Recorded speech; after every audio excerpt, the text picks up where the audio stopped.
Hey, BSHL fans, welcome to another exciting season of the unofficial BSHL Senior Hockey League podcast. Here's your host, Corey, with some other guy named Corey.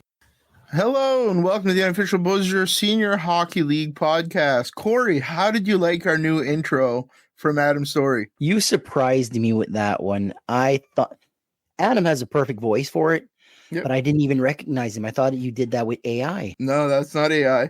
It's AS, Adam Story. Thanks to Adam for doing that. Love it. He's gonna have some different intros throughout the season. So good friend of the podcast and really great guy. Buddy. Yeah, buddy, we appreciate it. Man, that's fun. So Corey, the first weekend is in the books. Did you have fun? I had a blast. You had the blast? I had the blast. The blast! It was the blast of the bestest times. Great. Something else that he can mock me for being French. I would never do that. Nah, man, it was good. It was, what was the best part for you? Being at the games. Being at the games? Seeing the people, seeing, like, this season feels different. Yep. It feels, I don't know why, this season feels absolutely important. I want to see as many games as I can, and I want to see as many people as I can, because we had jam-packed houses every single night. Huge crowds. 3 games on Friday night, over 1,000 people at each game. Mm-hmm. That's amazing. Amazing. You get those numbers during playoffs. Yeah. This is week 1 regular season. Absolutely incredible. Unbelievable. Thank you everybody for coming and supporting the BSHL. That's what this what we need. 100%. It's amazing to see people out there supporting senior hockey. Thanks for getting out and supporting your local teams, or getting out and supporting away teams. I know a lot of people from Rishabakta that made their way to Miramichi on Friday to just watch a good hockey game. And that's what it's all about in this league, is get out there, and even if it's not your team, get out and support some good hockey. I love that. I saw some fans of other teams in Bucktush when I was there for a couple minutes last night. So I love that. Friday night, 3 games on tap. Corey, yes, sir. Do you want to start running them down? We'll obviously break down the Amherst game a little more, but because we were there. Game 1 that we're going to start with is La Corsaire de la Péninsule Acadienne. They beat the LC Buckduck Hawks 9-4. A few of the goal scorers from the peninsula. Luke Williams had a hell of a game for himself. 4 goals, 5 points. Just what can you say? The guy's good at hockey. The Bezo brothers, Billy Bezo had 2 goals and 3 points, and Tommy Bezo got 3 assists on the night. LC still put up some points. Daniel Kret, Alex Arsenault, and Mackenzie Brown each having 1 goal and 1 assist for 2 points each. A few of the fans that went to that game said a lot of the Peninsula goals were sneaky goals, just got by the goalie. Some were very skilled, but sometimes you need those goals to be successful. Yeah, nothing wrong with a good sneaky goal every now and then. I think that's exactly what the Peninsula needed. A good start like that on home ice, with over 1,000 people in attendance. And what a roster. I mean, they had a great roster that opening night. And so far, it looks like the blending of Tracadie and Shippagan is working out okay. That opening night's anything to indicate they're rolling. They're rolling, and they're not done for this weekend, but we'll get back to them. Second game, you want me to go into the Miramichi game, or? Yeah, you can go ahead. So the Miramichi Northmen beat the Bucktush JCs 4-3, and what I'm thinking might have been the game of the weekend. It was very close. Brendan Milson with 2 goals and 3 points for Miramichi. John Hardy with the game winner. Beautiful shot. Bucktush, Logan Timmons, 1 goal, 2 points. And the newest member of the JCs, P.A. Paronto with 2 assists. Good to see Paronto get on the board there. Love that Logan Timmons is off to a good start. I think he's got a couple goals right now in the season. 1 empty netter last night, a goal on Friday in Miramichi. Mm-hmm. There was a hit to end that game that we're going to talk about because it was a little controversial. To say the least, it got a lot of views. It was controversial. It was polarizing. It was a split crowd. What's your opinion, Corey? Go ahead. I don't know what my opinion is, because when the Amherst game finished, we had the internet there. So we were waiting for you. You went and grabbed some interviews. So we were watching the rest of the Miramichi game.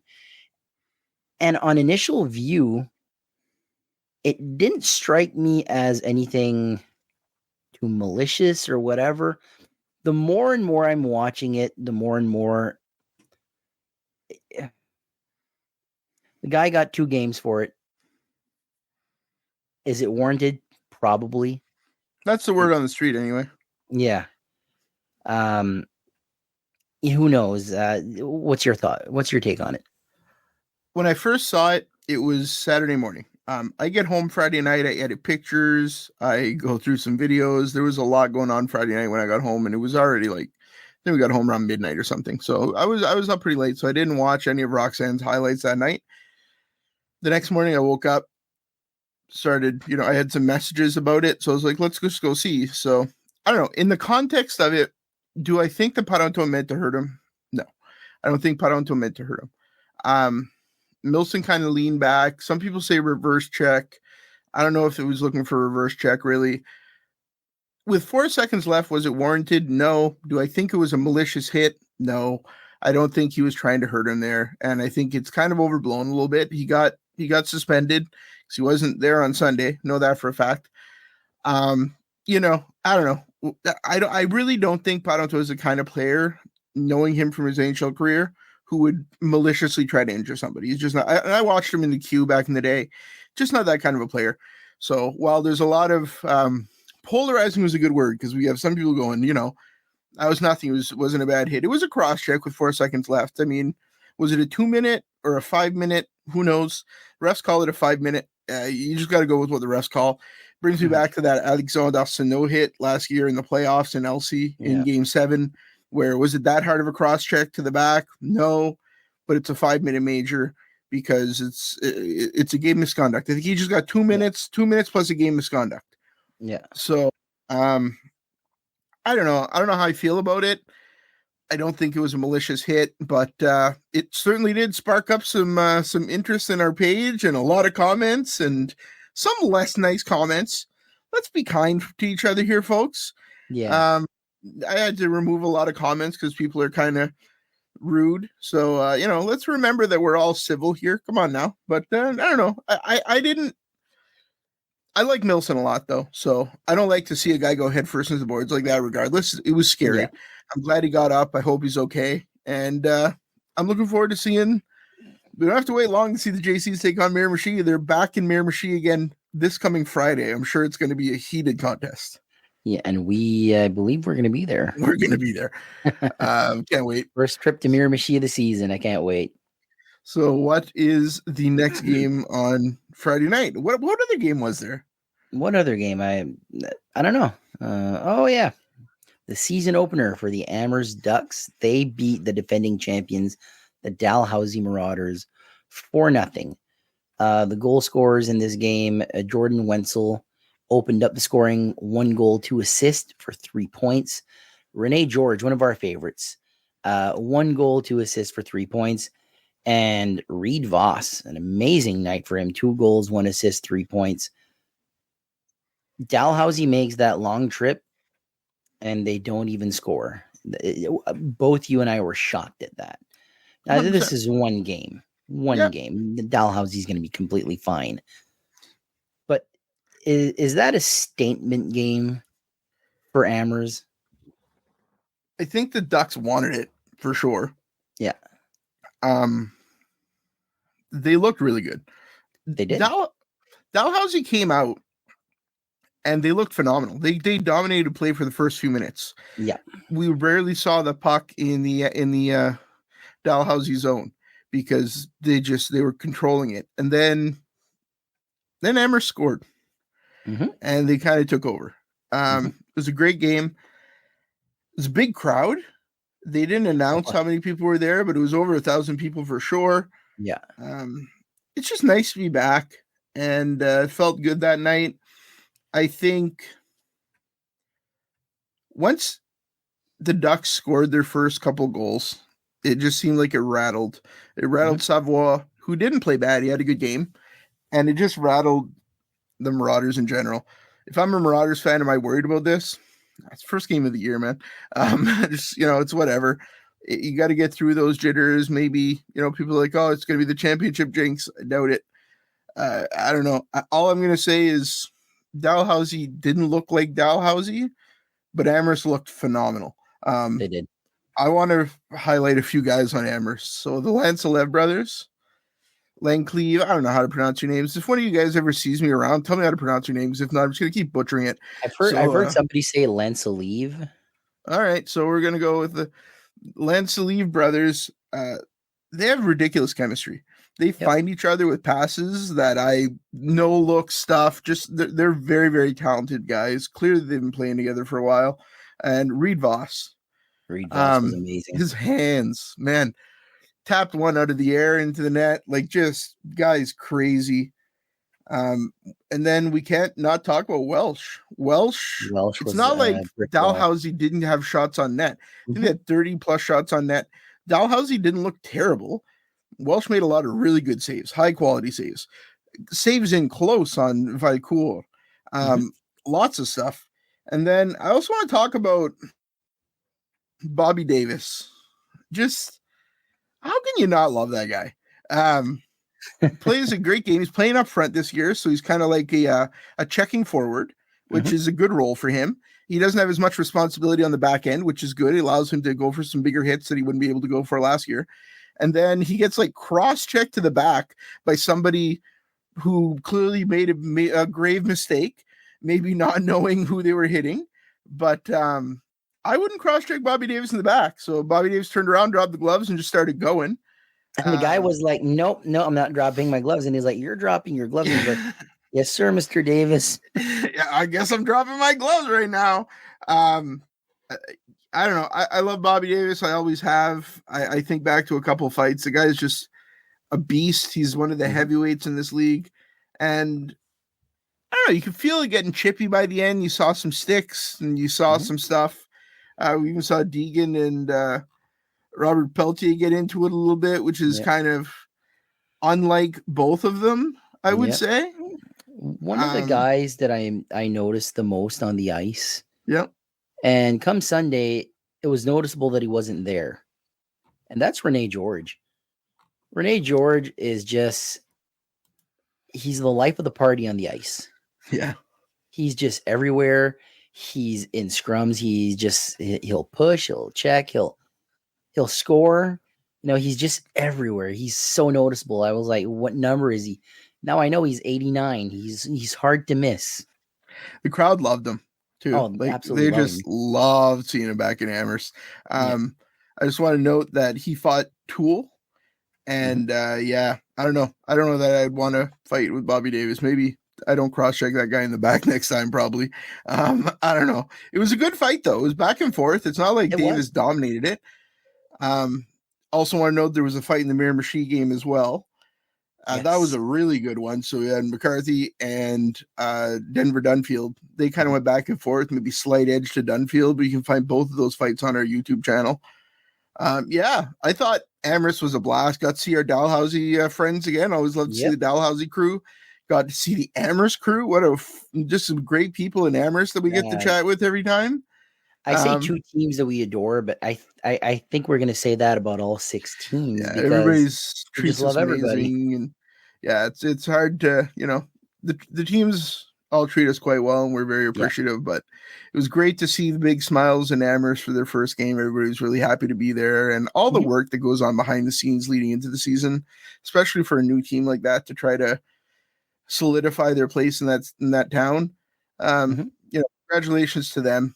And thank you to the town of Amherst and surrounding communities for getting out and supporting it. And, can't wait to see you back at the Marsh. The Marsh. There you go. It's a great rink, eh? I love that rink. It was an amazing rink. We didn't really mention the rink until now, but we took a little stroll, me and you, in the rink, and it just, I don't know. The one negative, you knew I was going to say this, the one negative about the Marsh is the Marsh needs to get better seats. Because The church benches are those hard on the back. benches, my God, for someone that has scoliosis like me, I think I sat down for like one period and I was like, nope, this ain't working for me. We're looking on Amazon for some cushions and some backrests, so I think we'll be in better shape next time we make the way to the Marsh. I think that place has that nostalgic feeling that you only get in Mirror Machine in this league. Yep. Now we have agree. 2 of them, and I love it. It's a great spot. It's weird to walk in there. You look right up top where near the door, there's this big pictures of former players. There's Montreal Canadiens player, Toronto players, and they've all played in Amherst. Then you take a stroll and there's a trophy case there, and you're like, I wonder what those are. And just everything there. There's a surprise at every corner. So I really enjoyed the Marsh. We didn't eat there, but I hear that they have a fantastic poutine. I'll have to grab that next time we go. Yep, absolutely.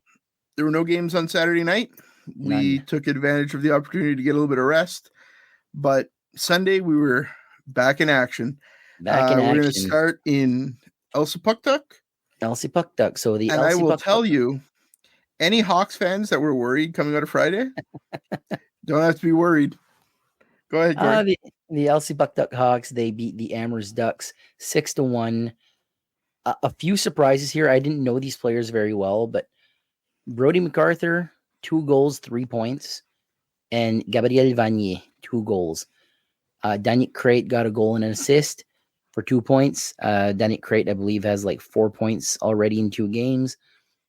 Amherst, Colby Lanselieve got the sole goal for them. MacArthur and Vanier. Talk to me about these 2. I was only there for the first period. I went to see the Vampire Circus last night, so I was only able to catch a bit of that and then a bit of the warm up in Bucktouche, and then I had to hit the road, and that sucked. I'm not gonna lie to you, that was tough, but the show we went and saw was a really good time, so that helps. What do I have to say about Gab Vanier? So one of the Lancelevs, I believe, took a double minor in the first period, and the Hawks scored twice on that double minor. They made them pay for a penalty like that. And if the Hawks want to win, or if any team in this league wants to win this year, you got to take advantage of your power plays because there's just so much talent. So the Hawks clearly, Vanier is a terror in front of the net, an absolute freaking terror. Dude's a big body and he's hard to move. Screens. Oh my God. I don't think unbelievable. That second goal, there's no way that Welsh saw the puck ever. It was behind him. That was it. Very impressed with Vanier. And you look who was shooting that puck. It's a double threat. You got Vanier screening, and it's Danick Crate from the blue line almost. It was around the top of the face-off circle because he skated in some. It was disgusting. It was beautiful. I love to see good hockey like that, much like the Lanselieve brothers in Amherst were cycling the puck, and I was just in awe. And Reed Voss's hands in Amherst, I was like, that's bananas. That play was beautiful. Clearly, Vanier comes in, gets in front of the goalie. They try to move him, no dice. Give Danick Crate the puck when he's, Crate, if he wants to score or if he wants to skate around somebody, he just does. I don't know. It's kind of disgusting. The puck is glued to his stick. He kind of dekes around a couple of people. Beautiful shot. Straight in the net. Crowd went wild. Really nice crowd in Rishabak, though. Yeah, yesterday. Very nice crowd. I think one of the scary lines that we're going to see in the league, and this line wasn't together in the first game, but for this game they were, and that's Mackenzie Brown, Alex Arsenault, and Gab Vanier. And it seems like Vanier is just a sniper. He's a marksman. He needs guys to feed him the puck, and Mackenzie Brown and Alex Arsenault are 2 goal scorers too, but they got nice hands as well. They can pass that puck. So that line is going to be terrifying. I agree completely. We were talking about line matchups. We kind of saw the same lines from Dalhousie as we saw last year. You obviously still see very cool with Jessica and things like that. They looked a little off, but that line's going to come together. Oh, absolutely. With the Ducks, you can see that they're still trying to figure out what the line's going to look like, but there's a lot of talent on that Amherst team. Absolutely. But I agree with you. With Elsie, you've got guys that have been playing together year in, year out. Now you've added a couple fresh faces, but you're still seeing them keep a couple old line mates and just insert some fresh blood in there. And for that line, yeah, that definitely worked yesterday. I also love seeing, I'm going to miss seeing Trey Lewis and Sawyer Hannah together on D, because when those guys walk out there or skate out there, it's really tough to play against that. You've got some good people that can skate, they can hit, they're defensive, but you kind of had a nice mix yesterday. I noticed they were playing Trey with Nick Crate a lot. And so you've got this offensive terrorizer with Crate, and then you've got somebody who's willing to play a little more defensive like Trey. Both guys can hit, both guys can play defensive. I wouldn't want to fight Trey, and I wouldn't want to try to stop Dennick from deking. So, the Hawks looked really good yesterday. If I'm a Hawks fan, I'm excited. One guy, Hébert. Yeah. Hébert looked like he's slimmed down. Okay. And I don't think I've ever seen him look that good as yesterday's game. He was blocking shots. He was just stick lifting and everything. Just defensively. Defensively, this is probably the best game I've seen him play. Okay. You know what really impressed me for Amherst, especially in that first game? Jaden Matheson. Yeah. Just a young kid, Absolutely. First little glimpses of senior hockey, but didn't look out of place. Able to make that first pass out of the zone. Just look good out there. He's fearless. He's a fearless kid. Got into it a bit with Mac Brown yesterday. With Mac Brown, and I don't know. I expect huge things from that kid. I think I'm a big fan. I agree with you. I think he's going to be a player to watch, and having him out there with somebody like Parker Deegan too. Good mentor, good guy to be out there with, and somebody that Parker can rely on. There's a lot of good things to talk about when it comes to the Ducks. They really did look good, and the Hawks looked great yesterday. So I'm excited. I didn't get to see any of the next game, but you did get there for the second half of the game, Corey. Yeah, the second period had already started. It was 1-1. Okay. How much time was on the clock when you walked in? I'm not 100% sure because I was looking for our photographer, Ricky. Yeah. By the time I got there, it was maybe 14 minutes left. Yeah. I think maybe even less. The league website hasn't updated this game yet, so I'm going with what I've seen and what I've been told. So the Bucktouche JCs beat les Corsaires de la Péninsule Acadienne. Bucktouche's Alex Melançon got 1 goal. Patrice Carmier gets his first as a JC. I just settled in. Yeah. And he scored, and the place erupted. My ears were ringing. That's crazy. The flesh on my flesh was vibrating. Cheryl posted the video, and he scores, and you see people standing up and jumping, kids jumping. It was loud in there, yeah. So that's cool to see. Let's not beat around the bush. Last year was a challenging year for the JCs. Very challenging. And they'll admit that themselves. Yeah, 100%. Jeanette said that to us. But when you walk in there yesterday, I just popped in for a second to drop something off to Cheryl and to see Ricky for a second. But because again, I was heading to the casino for a show. When I got there and saw the cars, Tracy said, "Holy shit." Is literally what Tracy said. We pulled in front of Town Hall. They have that little turnaround spot. We parked on the side there because I was just running in for a minute. And when I walked in and saw all the people, I had goosebumps. It reminded me of the Allen Cup years, but it really reminded me the most of the finals against the Hawks a couple years ago, where it was just jam-packed. Second I walked in there, I thought of that because around the gates and everything. Before we continue, I'm going to finish with the goal scorers. Go for it. Jacques Cormier, he's back. Yep. He's got a goal. Logan Timmins got an empty netter. And Matthew Newcomb, he got 2 assists. Nice. Jean-Samuel Lagacé from the Peninsula, he got 1 goal. The JCs needed this. Oh, yeah. For the team, for the fans. I was standing with Ricky, with Connor. Roger was there. Not far from us was some scratch players. Sullivan Cullen was there. Jeanette, her son, was there. All great people, all nice people. The excitement the young kids that were just running up and down. I can't imagine how these young kids are feeling seeing these guys. Just, this is what you need in Bucktouche. I'm so happy that they got a crowd like that, and I hope it stays like that. We had 4 games over the weekend have over 1,000 people in it. Yep. Dalhousie's well on their way to packing their rink on Saturday. The Hawks had a great crowd. Like, it's opening weekend, folks. This is amazing. Normally, like Corey said earlier, you see this in the playoffs. Thank you. Thank you for supporting the BSHL. Thank you for supporting senior hockey. It's with your support that we see guys like Cormier and Panato be interested in playing in this league. They want to see big crowds. Now you're giving it to them. I love it, man. It's great. I just want to win a 50-50 sometime. If that could happen, that would be great.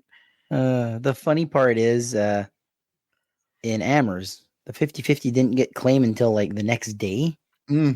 So that's, you know, that's one of the places where you see that it's an old rink. Yeah. The PA in that place is dog shit. Oh my God. You can barely understand what's being said. It is, but it's also loud. It's very loud. Like the people are kind of like muffled though. Yeah. It's an odd, anyway. Yeah. Not, if I have to critique the stadium for one thing, it's that it's probably not the greatest sound in the world, but old rinks don't have great sound. So what can you expect? Man, what an opening weekend. When I thought going into this weekend on Friday, I had a lot of anxiety going in. I mean, there's just no way around it. A year ago, we went to Miramichi for Miramichi versus Bucktouche, not knowing what we were getting into, not knowing what we were going to grow, and having like, I think 80 or 90 followers. Like we were nothing. We were babies. We were dumbasses. Still are, but what are you going to do? To see it grow from that to this and the amount of appreciation people have and how kind people have been to us. Thanks a lot to the league. Thanks a lot to all the teams for everything they do for us, which allows us to produce everything that we do and give back to the fans and to the league. So it's just very overwhelming to see how awesome the people are in this league. It is. Thank you to everybody. Thank you to the players and the teams for putting that product on the ice as well, because and thank you to Connor and Roger for everything, because it takes 2 to tango, but it takes a lot more to have a party. With just me and you, I don't think we could do everything. So, thanks to the rest of the podcast crew too. We've got an amazing team behind us. When I had to go to the casino for a show that I've had tickets for since May, my mom steps in and takes pictures in Bucktouche, and we have Ricky taking pictures. My dad's in Elspuckduck sending me updates and taking pictures. Corey's in Elsie. Like, it really is a team effort, and it means a lot to me. But we're very proud of. That's the only way that a podcast can succeed is trust and loyalty and just having fun. If you can't have that, it's never going to succeed. Absolutely. Wild start to the season. We've still got a lot left to go. Corey, the next segment that we have here is something new. Before what are we forgetting? We are forgetting 2 things here. What are we forgetting? We are forgetting the standings. Okay. Yeah. The standings, we're gonna go quick. Standings is very simple. We have a 5-way tie for first. Miramichi is 1-0-0 for 2 points. Amherst is 1-1-0 for 2 points. Elsipogtog is 1-1-0 for 2 points. Bucktouche is 1-1-0 for 2 points. La Carcere 1-1-0 for 2 points. Dalhousie is 0-1-1 for no points. I guarantee you that's going to change pretty quick. And before we move on, I can't believe you should be gloating about this one. Well, I mean, I'm pretty happy about it. I almost bought myself a Burger King crown yesterday so I could wear it right now. So our weekly picks. Yeah. I, the current champion, am 0-5. Yep. While Corey, the big boss there, is 2-3. So he leads by 2. Nothing to gloat about, but I'll take it. Yeah, it's a lead, man. It was rather unpredictable this weekend, so I'm not shocked. I am surprised you picked all the road teams, though. So I suppose that's something. Every home team won this week. Yep. Hindsight's 2020. Teams are excited to come back. With me, maybe I'm the kiss of death this year. Oh, possibly. I don't know. We'll see who Corey picks on Thursday for next week. So now we're going to get into the other segment that we have coming. Yes, sir. I'm glad that somebody knows what they're doing here because it clearly isn't me. So we've got a new segment coming up. During the preseason, we were kind of hanging around at the stadium in Amherst, and the Zamboni was going around, and Tracy started giving me her commentary about the Zamboni. And I went, and Tracy, for anybody that doesn't know, Tracy's my girlfriend. So I went, we should make this a segment on the podcast. And she's like, you're an idiot. And I'm like, we're aware of that, but we should still make this segment on the podcast. So we've kind of, taken a lighthearted approach to it. So Corey, we're gonna throw to that now, and then we'll be back right after that. Tracy's Zamboni reviews. Enjoy. Start your engines. Did you hear the news? It's time for Tracy's Zamboni reviews.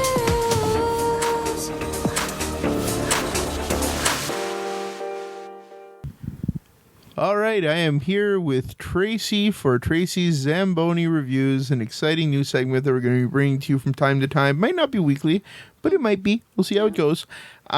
Tracy, welcome to the podcast. Thank you.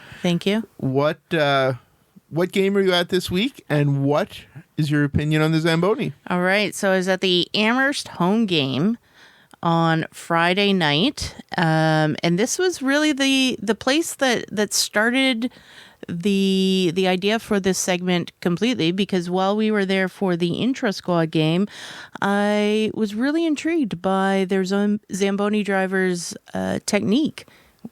Technique meaning the pattern in which he resurfaces the ice? Absolutely. Okay. Yeah, no, he tends to go in more of a rectangular shape as opposed to more of a circle. So he really covers parts of the ice multiple times, but gives good coverage. Gives good coverage. And did that carry on? Was it the same guy, and was it the same kind of pattern for the regular season as he did for the preseason? Yes, it to me it looked to be so. After the warm up, while he was flooding the ice, it was he was going at a slow to medium speed, doing almost what I would call Tokyo drifts around the corners, but slow enough that he wouldn't crash into a tree. The boards were safe? The boards were safe. Okay. Yes. So I would review that flood as a 5 out of 5. Okay. Well, all right. And that's between the warm up and the first period. Absolutely. All right, good. Yes. Go ahead. Yes. So, then when we get to the first intermission, there was a lot of snow on the ice. A lot of stuff you had to go over. Guys are skating hard in this league. So. Absolutely, especially that game. He had a helper, and I thought helper guy was very helpful. I did notice helper guy. He was definitely out there trying to give it his all. Yeah, he didn't need a lot of guidance, no micromanaging. Really good. I appreciate that. Yep. I will say during this one, Zamboni driver did miss a small sliver that I could see. It's unfortunate. It happens. It happens to the best of them. Yes, but to make up for it, he did a couple spinneroonies in the corner. I was very excited when I saw that. You elbowed me and pointed at it. You're like, "Did you see the spinneroonies over there?" He was continuing with his Fast and Furious driving. So because of the small spot that was missed, I'm going to give him a 4 out of 5 stars for that segment. 4 out of 5 stars, right? Mm-hmm. And then when we reached our final flood, in the second intermission, naturally, he was going faster this time, and there was more water than usual. I can only attribute this to the fact that he was very, very excited that not only was Amherst going to win their very first game, but more likely than not, in hindsight, we know they got their first shutout. Yeah.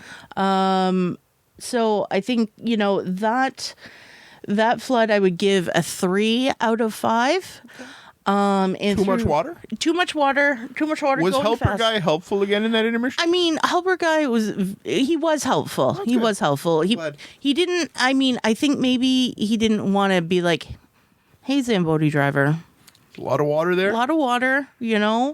I have to take smaller steps. He was baby stepping. He didn't have water wings on, but he was being safe, which I also appreciate. So, through the mythical powers of mathematics, I would give the overall score of 4 out of 5.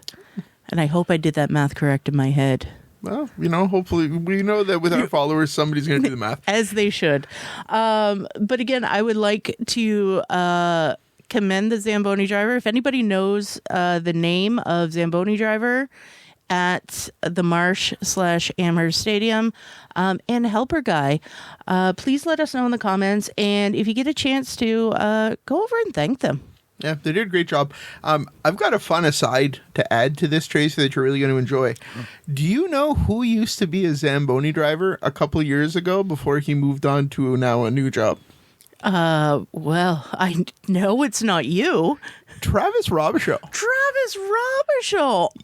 We were talking because he was there hanging up again. The GMs do so much work around this league, and we have endless respect for them all. He was at the rink late one night hanging sponsor signs. Leading up to their season, and he showed me a shot of guys working on the ice, and he said, "I don't miss that." And I'm like, what? You used to do that? And he's like, yeah, I used to work at the rink. Then he sent me a picture of himself driving the Zamboni. And I was like, holy shit. I didn't know that he did that. So, hats off to all the Zamboni drivers, the arena managers around the province, around Nova Scotia, New Brunswick. It's a hard job, thankless job. We wouldn't be here without them. Absolutely. And I mean, I've never been on a Zamboni. It's probably for the best. I don't necessarily even know the scientific around it. I'm sure there is. It's a lot more. I can almost guarantee it's a lot more involved than what anybody knows. If any Zamboni drivers around the league want to teach Tracy about Zambonis or maybe bring her on a ride along, we would encourage you to reach out to us and we will make that happen. This weekend, Tracy, you're going to Newfoundland for work this week. Yep. So you'll be in Bucktouche. That's the only game you're going to be at. Yeah. So Bucktouche versus Dalhousie on Sunday. Do you want to put out maybe a warning to the Zamboni drivers in Bucktouche? Like, be on your game. I mean, I'll be watching. I'll be watching. And I will be taking notes, literally, on my phone. Thank you for this, Tracy. And we'll talk to you next week. All right. Stay fresh, cheese bags. Bye. All right, Corey. Well, that was something. It definitely was. Next, we're going to get into our post-game interviews from the week. So we had 4. We were busy out there this weekend, and it was awesome. So in Amherst on Friday night after their big win, I went back and had a little chat with Bobby Davis and Renee George. So I will tell you, Bobby's a big, scary dude, especially when you're standing next to him. Like, he's a big dude, but one of the nicest guys. And Renee, I've already had on the podcast in the past, just a super nice guy. So thanks to the Ducks for letting this happen. Thanks to all the teams for letting this happen, because we're going to be bringing you guys a lot more content than we did last year, a lot of post-game stuff, and we can't wait to do it. So we're going to throw to our Ducks interviews right now. Have fun. All right. In Amherst right now with Big Bobby Davis. How's the game tonight? Good. I think, first game of the year, we, just put our work boots on, came out and just tried to keep it simple and just try to get the win. Saw you do some rough stuff. You might be known for it. We going to see more of that this year? I think so. I moved up from defense up forward this year, so I think, I'm going to be trying to push the pace a little bit in that department and see what happens. How do you feel with the move to Amherst? You liking this? Is a beautiful rink. This is a phenomenal rink. How are you feeling about it? I feel pretty good. I played a couple years of my junior hockey here, so I'm pretty comfortable, in this rink. And, I think the town of Amherst really, they like this brand of hockey. And I think as soon as we get rolling, I assume, the crowds are going to get bigger here. It was a pretty great crowd tonight. All right, Bobby. Thanks, man. We can't wait to get back to Amherst. Congrats. Thank you. All right, I'm here with Renee George. How's it feel to be back at Amherst? I love this place. This is where I played junior. I had a ton of fun while I was here, so it's definitely what brought me back. Excited to be back here playing hockey in front of these fans. You look like you didn't miss a step. You might have actually picked it up a step from last year. You look like you're in great shape. What do the fans in Amherst have to expect from you right now? You know, it was nice to come out here in the first game and get a win. It was a team effort. Everybody showed up ready to play. We got a good squad this year and a great coaching staff. So just looking forward to continue to do this in front of the fans and win some hockey games. You know, throw some hits, maybe the odd fight here and there. The stuff that people in Amherst like to see. So Awesome. Renee, we loved the game tonight. It was fun. It's a good brand of hockey. Thanks for doing this. thank you very much. All right, Corey. That Bobby Davis interview was awesome. I really enjoyed it. But talking to Renee George about being back in Amherst, you could see the joy in his face. Yep. I can't even explain to you how happy he was. I don't know. It's beautiful to see. Thanks to both those guys for those interviews. Hope you enjoyed it. The way Renee George plays in Amherst, Yeah. it's really hard to say that this guy's not going to be the face of the Amherst Ducks, especially for this season.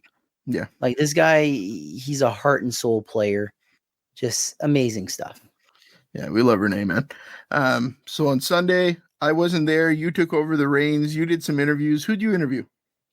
I interviewed Alex Collette because we always got to get an interview with Alex Collette. It's one of our favorites. Just a genuinely nice guy. Oh, yeah. He's such a nice guy. When he Huge came up, podcast supporter. Yeah, when he came up to me, he's like, "Hey, man, how's it going?" Like, just like we're old friends. So I appreciate that. And the one that a little story time here. Corey was like, "Can you do this?" I'm like, "Of course I can." He's like, "All right, man, cool. I know you can too." So once the game was over, the interviews were over. I'm like, "Hey, man, can you call me when you get a chance?" And Corey's like, "Yep, everything okay?" I'm like, "Yeah, everything's fine." He's like, "Okay." So he gets on the phone. He's like, you get an interview. I'm like, "I got 2. He goes, "Who you get?" I'm like, "Take a guess." He's like, "Knowing you got Alex Collette because you love that guy." I'm like, "Correct." And then he goes, "Did you get Patrice?" I'm like, "I got Patrice." And then Corey just started like, "Oh my God, we got him. We got him on the podcast." It's an honor to have. It's an honor to have any of these players on the podcast, to be honest with you. But it's fantastic to see a guy come back from Europe like that, former NHLer, that's willing to take a couple minutes out after the game and chat with the little folks at the Unofficial Bozos Senior Hockey League podcast. Yep. I don't know. Definitely appreciate it. Thanks to the JCs. Thanks to the Ducks for doing that and all the teams, obviously. Thank you to Jeanette as well, because I asked like another little story. I was like, game was nearing its end. It seemed like Bucktouche was going to win. I'm like, "Jeanette, could you get me a couple guys?" And she's like, "Who do you want?" I'm like, "Anybody." She's like, "I'll make it happen." So big thanks to Jeanette. She's a huge supporter. Such a sweet lady. Yep. I got a nice JC's toque for no reason. Just randomly, they just gave you a toque. There you go. They were like, "You take a lot of walks. This will warm your noggin." So. Yeah, thanks to we've gotten a lot of cool free stuff from different teams around the league. So the generosity around the league is really something special, man. It's awesome. Unbelievable. So you might see Corey walking around in Bucktouche or St. Louis with a JC's toque on his head. It'll be nice and toasty. I think what they were trying to make you do is cover your face with it, so nobody would see your. It's very possible. I mean, they wouldn't be the first. All right, man. We're gonna throw to those interviews right now. All right, have fun. Corey here with the podcast. I'm here with new JC's, Patrice Cormier. Your first time wearing that beautiful green sweater. How does it feel to be a JC? It feels good. It feels good. It feels good being around with guys that I've known a long time. The last time I played hockey with them, we were either Adam or Pee Wee, and so it's nice to come here and see a lot of. First of all, I see people in the crowd. Like, obviously, we got a good buzz around with the guys that we brought in. So it's positive, and it's important to that first win at home. It's nice that everybody showed up. Everybody was blocking shots. So it's nice to be around and to help out. I haven't seen excitement in Bucktouche since the Allen Cup, and you're a big part of this. You had your first goal tonight. Congratulations. Enjoy this victory. Thanks. I appreciate it. Thank you. I am here with the JC's goaltender, Alex Collette. We call him the Carey Price of the league for a reason. 4-1 win. How does it feel? Feels awesome. We have an awesome group this year. We're ready to do big things, and we're happy with what we got so far. a big crowd here. I haven't seen excitement like this since the Allen Cup. How does it feel to see a big crowd support you guys like this? We went all in this year. It's nice to see the fans support us. We're real happy with the turnout. We can't ask for better. When everybody shows up, we probably have the best fans in the league. They're here to show up for us. It was the same thing in playoff 2 years ago. We're excited to see that first game of the year, and we hope it keeps going. Congratulations on your win. Enjoy your victory. Awesome. Thank you so much. Thank you. Thanks. Oh man, that was awesome. Yeah, you did great. I certainly Thank do. you. The growth in the podcast in the last year is Yeah. amazing. Yeah, It's wild. Patrice. I got my NHLers mixed up. How about that? Patrice Cormier, he's a super nice guy. I will admit that as I was holding the mic, my hand was a little trembly. The guy's huge on skates, and he also did win Player of the Game. Did the interview with the hat on his head. No, the hard hat. Yep. Sweet. Yeah, I love seeing teams do that stuff. I saw that Love it. Les Corsairs this year, they have the chain, they have the fur coat, and now they have a Pirates hat. I don't know. Teams are fun, man. It's awesome to see the guys having fun. That's what makes senior hockey. Yep. But with that, week one comes to a close. This episode of the podcast comes to a close. Thanks for being here, Corey. Thank you for having me. We'll be back on Thursday with our week 2 preview. Dos. I know I can't. Like, what comes after 1? It's going to be okay. All right. Thanks, everyone. Thanks, Corey, for being here, and we'll see you soon. Take care.